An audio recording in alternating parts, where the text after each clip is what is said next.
Assalamualaikum warahmatullahi wabarakatuh.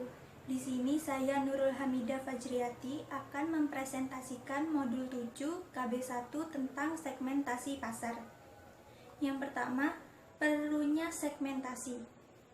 Pasar telah berkembang menjadi berlapis-lapis. Mereka terdiri dari berbagai segmen yang mempunyai perbedaan selera, pendapatan, tingkat sosial, sifat, gaya hidup. Perbedaan-perbedaan ini menyebabkan para pemasar sulit menjangkau pasar dengan cara konvensional, yaitu menganggap seluruh masyarakat sama. Oleh karena itu, para pemasar harus melakukan segmentasi pasar. Yang kedua, kegagalan mass marketing. Perbedaan antara pemasaran massal dengan pemasaran segmentasi sebagai berikut.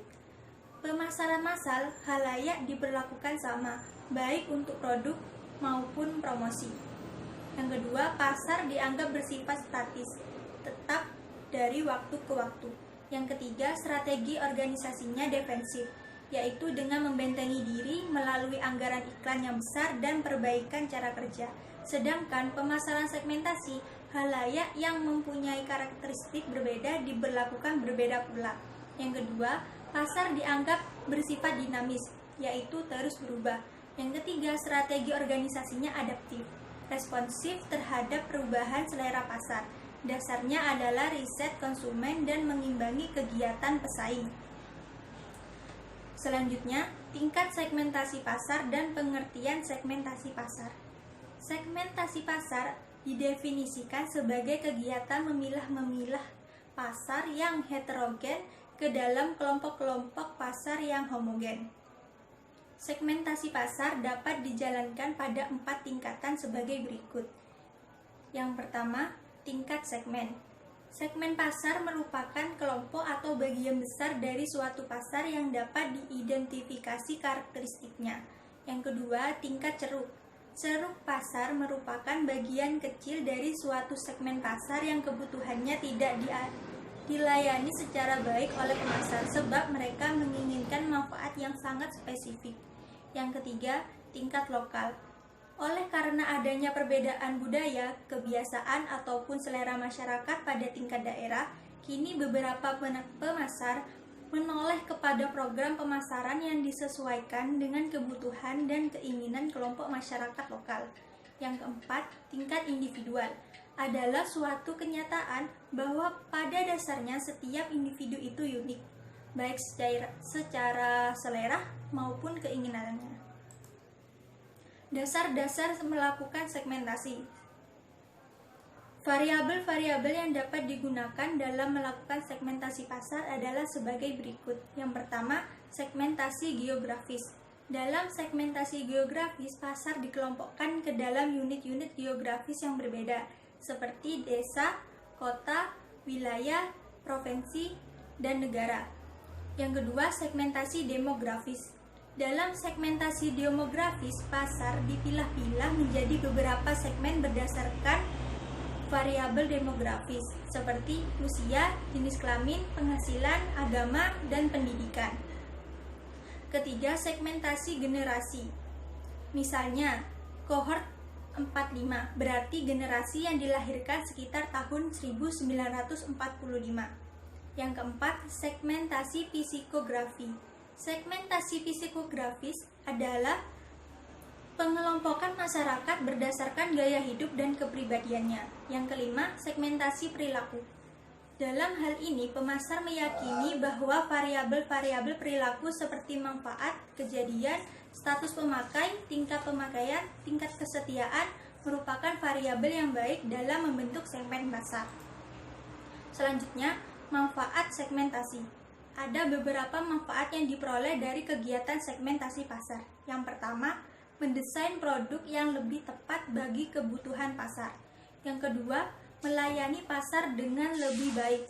Yang ketiga, merancang strategi komunikasi yang lebih baik. Sekian presentasi saya, akan dilanjutkan oleh kawan saya. Wassalamualaikum warahmatullahi wabarakatuh. Selanjutnya, kita akan membahas KB2, yaitu penentuan pasar sasaran. Yang pertama adalah poin A. Poin A adalah membahas tentang kriteria pemilihan segmen. Yang pertama, dapat diakses. Yang kedua, dapat diukur. Yang ketiga, cukup besar. Dan yang keempat, sesuai dengan tujuan atau misi organisasi.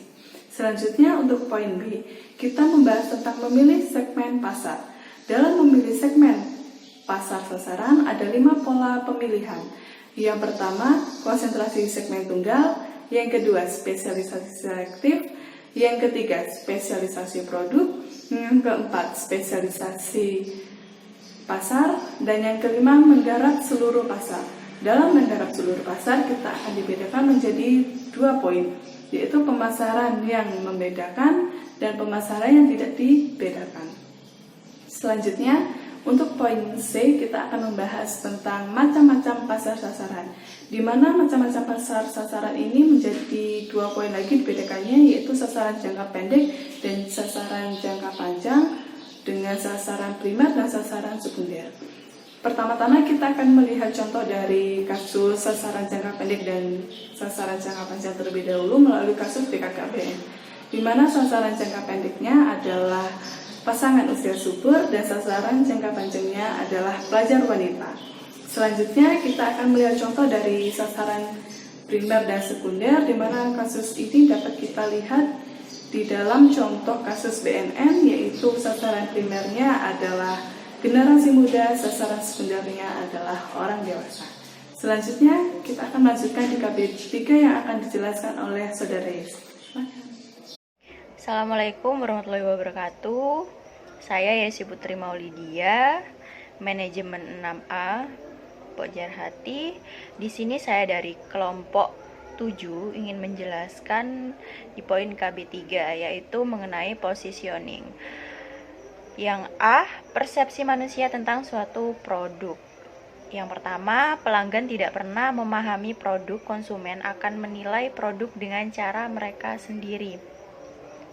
Yang kedua, pelanggan tidak pernah memahami produk sebagaimana produsen. Yang ketiga, persepsi konsumen akan tertuju pada manfaat produk yang sering sekali samar. Dan yang terakhir, persepsi pelanggan tidak selalu didasari kesadaran. Poin B, pengertian positioning. Positioning sendiri adalah tindakan pemasar untuk menciptakan suatu persepsi khusus terhadap suatu produk ke dalam benak konsumen, sehingga produk tersebut terkesan unik dibandingkan pesaingnya. Yang poin C, keterkaitan antara positioning dengan diferensiasi, yaitu positioning yang mantap harus didukung oleh diferensiasi. Jika positioning bersifat abstrak, maka diferensiasi merupakan hal yang konkret. Menurut Hermawan Kartajaya 1996, diferensiasi merupakan segala macam aspek yang harus dilakukan untuk mengkonkretkan positioning. Oleh karena itu, untuk melakukan diferensiasi seharusnya sudah dimulai ketika menetapkan positioning sendiri. Yang poin D, strategi positioning. Yang pertama, positioning berdasarkan ciri-ciri khusus, yakni mengaitkan suatu produk berdasarkan atribut atau karakteristik spesifik yang ada pada produk tersebut. Itu poin yang pertama. Poin yang kedua, positioning berdasarkan manfaat atau pemecahan masalah. Dalam hal ini, pemasar menonjolkan manfaat produknya bagi konsumen. Itu poin yang kedua. Dan poin yang ketiga, positioning berdasarkan kategori pemakai. Dalam hal ini, pemasar memposisikan produksinya untuk halayak tertentu. Dan poin yang keempat, positioning berdasarkan posisi melawan pesaing tertentu. Nah, dalam hal ini pemasar mengambil posisi yang secara eksplisit atau implisit melawan pesaing tertentu. Dan poin yang terakhir yaitu positioning berdasarkan disosiasi kelas produk. Dalam hal ini, suatu produk diposisikan menjadi kelas produk lain dari yang sebenarnya. Poin yang E, repositioning. Ada kalanya positioning yang ditetapkan pada suatu produk tidak tepat lagi. Menghadapi keadaan seperti itu, kita harus melakukan perubahan positioning atau sering disebut dengan istilah repositioning. Tujuan repositioning adalah untuk menjaga kelangsungan hidup produk dan mengoreksi kesalahan positioning sebelumnya.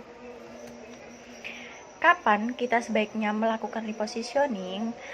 Strategi repositioning dibutuhkan ketika kita menghadapi keadaan-keadaan berikut. Yang pertama, selera atau kesukaan konsumen telah berubah. Dan yang kedua, terdapat pesaing yang masuk dan produknya diposisikan berdampingan dengan produk kita. Ditemukan adanya kelompok pasar baru yang potensial. Dan yang terakhir, terjadi kesalahan positioning sebelumnya.